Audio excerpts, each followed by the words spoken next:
আমরা সবাই যে ইন্টারনেটগুলো ব্যবহার করি, দেখা যাচ্ছে ২৭ টাকায় আমরা ৪০ মিনিট কিনি। এতে মেয়াদ দেওয়া থাকে ৩ দিন। অনেক সময় কি হয়, আমরা কথা বলতে বলতে দেখা যাচ্ছে মিনিটটা থেকে যায়, তখন অটোমেটিকলি মিনিটটা কেটে নেওয়া হয়। আসলে এটা তো পচনশীল না, এটা কোনো দ্রব্যমূল্য না যে কাঁচা বাজার, কাঁচা ফল ফ্লরি যে এগুলো সময় চলে গেলে এটা পচে যাবে, পচনশীল তো না। তাহলে কেন এটার মেয়াদ থাকবে? এর আগেও এটা নিয়ে অনেক কিছু হয়েছে, কিন্তু কোনো ফল পাওয়া যায় না। এখন নতুন করে জানা যাচ্ছে যে এটা নাকি কোনো মেয়াদ থাকবে না। এখন বিষয়টা কতটা কার্যকারিতা হবে সামনের দিকে, এটাকে কোনোভাবে শিওরলি এখনো জানা যায় নাই।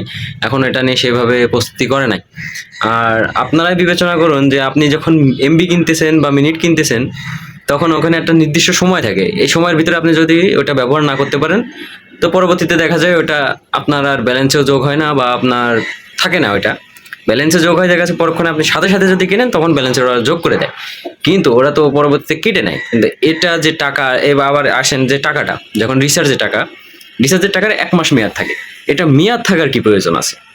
এখানে তো মেয়াদ থাকার কোনো প্রয়োজন আমরা দেখতেছি না। কারণ কি, এটা আমার টাকা।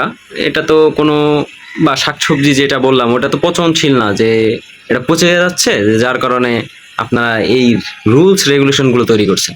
আমার মতে এগুলোকে সরাই দিলে সবচেয়ে বেটার হয়। তো সবাই ভালো থাকবেন, সুস্থ থাকবেন। আবার দেখা হচ্ছে কোনো পরবর্তী ভিডিওতে।